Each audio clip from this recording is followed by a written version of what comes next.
Bienvenue dans cette nouvelle vidéo de Contre-champ politique.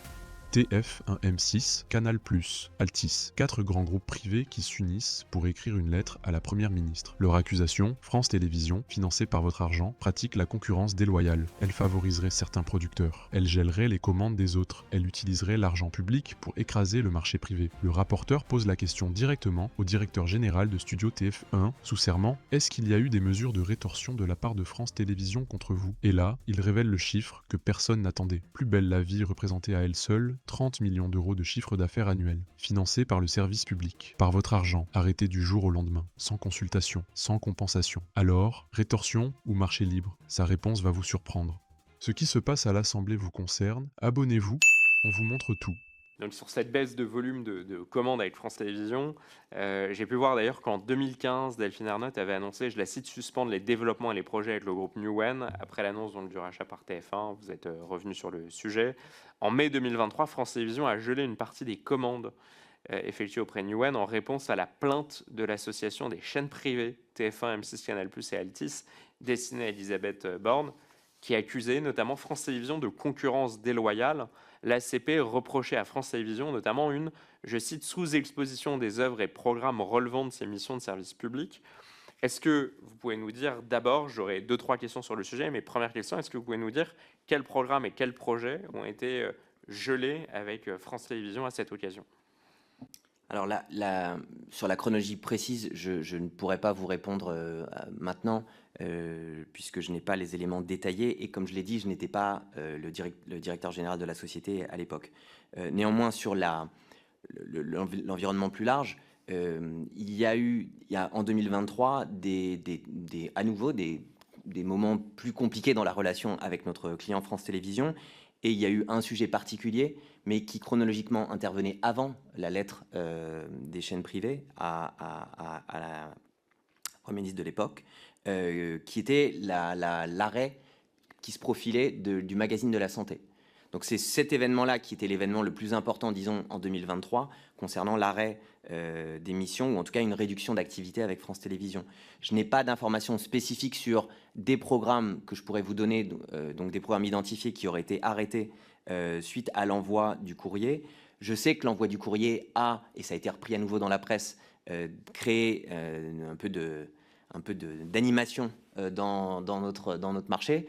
Mais comme je disais, c'est un moment qu'il faut, je pense, lire à l'aune de ce qui se passe aujourd'hui, c'est-à-dire la création de la filière qui, à mon avis, traduit plutôt l'état d'esprit entre ces acteurs, mais surtout la dynamique du marché la plus récente. Voilà. Après, sur le fond de la lettre qui avait été envoyée par les chaînes privées, moi, je ne suis pas capable de le commenter. Et comment est-ce que vous expliquez donc les pratiques en quoi les pratiques de France Télévisions à l'époque de cette plainte, c'était il n'y a pas si longtemps, en quoi ces pratiques relèvent d'une forme de pratique anticoncurrentielle? Est-ce que vous pouvez nous éclairer sur ce sujet, même si ce n'est pas vous forcément qui avez déposé cette plainte, c'est le groupe. Quel était l'état de ces pratiques anticoncurrentielles pratiquées par France Télévisions? Alors à nouveau, sur le sujet d'une plainte, je n'ai pas les détails. C'est une plainte qui n'a pas été rédigée ou pilotée par Studio TF1, donc je pourrais pas la commenter. Et il y a sans doute des personnes mieux qualifiées que moi pour le faire. Je vais convoquer, enfin on convoquera, c'est le mot, enfin on auditionnera, pardon, mais le directeur général de TF1 s'est prévenu et convenu avec le rapporteur. On auditionnera les principaux dirigeants, pardon, des chaînes de télévision, parce que c'est important, c'est un écosystème, comme l'a rappelé le rapporteur, comme vous venez de le rappeler, donc on lui posera, j'imagine, la question. Merci, Monsieur le Président. Donc, les dernières questions sur ce sujet. Je pense que je suis revenu, et vous êtes revenu sur les chiffres des relations contractuelles entre votre studio et France Télévisions, que vous avez perdu donc, en disant 60% de chiffre d'affaires. Il y a eu une plainte qui a été déposée par le groupe TF1 et d'autres groupes privés contre France Télévisions. Bon, je pense que ces éléments ont été rappelés. Est-ce que vous considérez que depuis 10 ans, France Télévisions en fait, est un partenaire fiable? Oui. Comme je l'ai dit, je n'ai que 2 ans d'ancienneté dans ma position actuelle, dans mon rôle actuel. Néanmoins, j'ai quelques années d'expérience dans ce secteur et j'ai travaillé précédemment pendant longtemps pour un studio américain. Et il n'est pas rare, disons, d'être dans des situations où, bien qu'ayant des relations historiques et des partenariats très forts, les négociations et les relations commerciales vivent des hauts et des bas, et des moments parfois de tension, en plus qui peuvent être relayés dans la presse et donc créer beaucoup d'agitation.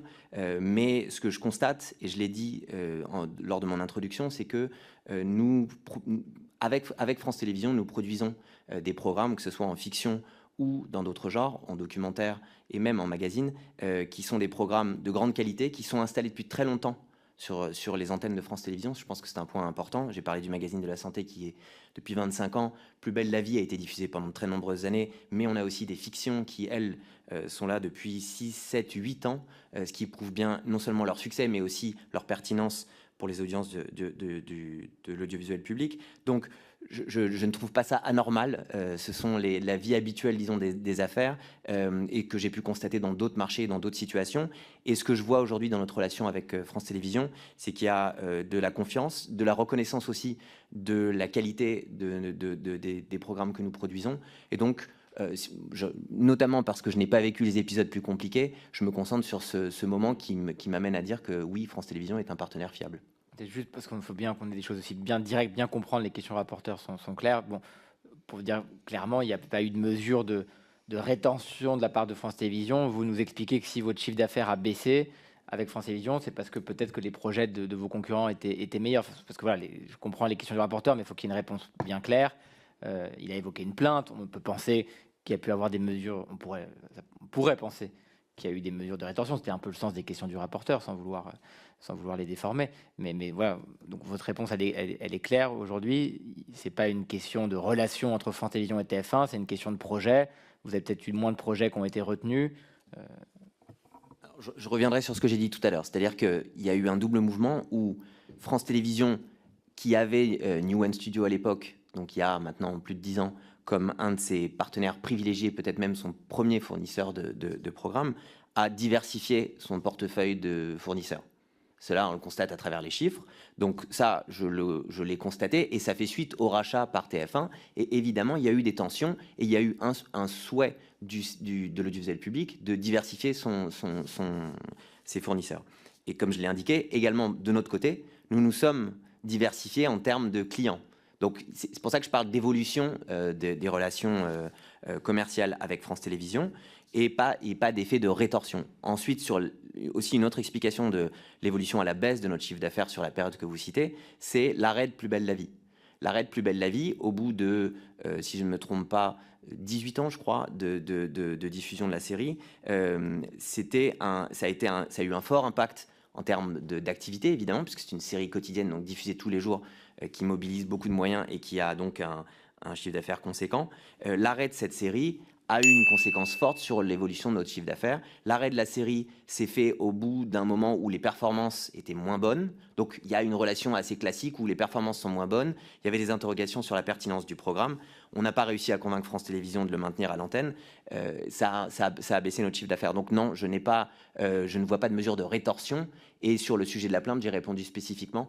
Il intervient plus tard, donc en termes de chronologie, je ne le. Mais c'est important de dire ce qu'on n'avait pas en tête. Enfin, moi, je l'avais pas en tête. Le rapporteur peut-être que si, mais que Plus belle la vie, effectivement, l'arrêt de Plus belle la vie explique en partie la baisse importante chez d'affaires, parce que Plus belle la vie, ça représentait combien de votre volume avec France Télévisions?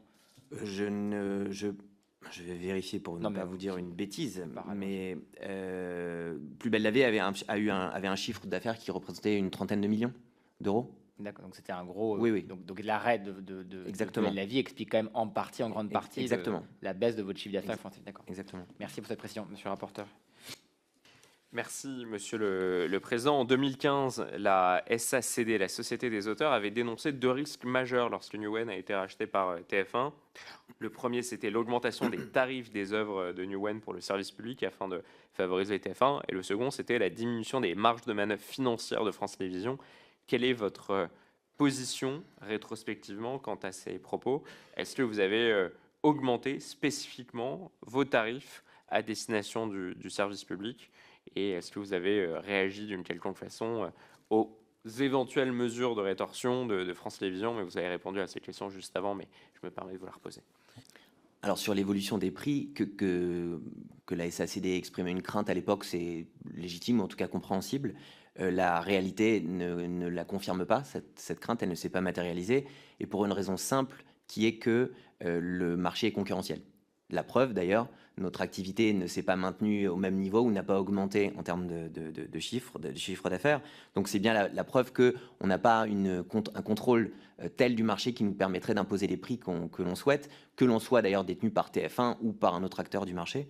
Donc non, nous n'avons pas augmenté nos prix, ce risque ne s'est pas matérialisé et le service public ne s'est pas retrouvé à payer plus cher des programmes parce que la société était détenue par son concurrent TF1, tout comme il n'y a pas eu, ce qui était une inquiétude exprimée à l'époque par la présidente directrice générale de France Télévisions, Delphine Ernotte, il n'y a pas eu de programmes qui ont été retirés au service public volontairement par Newen pour être diffusés sur TF1. Donc je pense que ces risques ne se sont pas matérialisés et encore une fois, pour une raison très simple, qui est qu'il y a des sortes de prix standards ou des prix de marché, on va dire, qui font qu'un acteur ne peut pas contrôler le marché en imposant ses propres prix. Merci pour votre réponse. Dites-nous en commentaire ce que vous en avez pensé, et abonnez-vous pour ne rien manquer des prochaines séquences parlementaires. A très vite sur Contre-champ politique.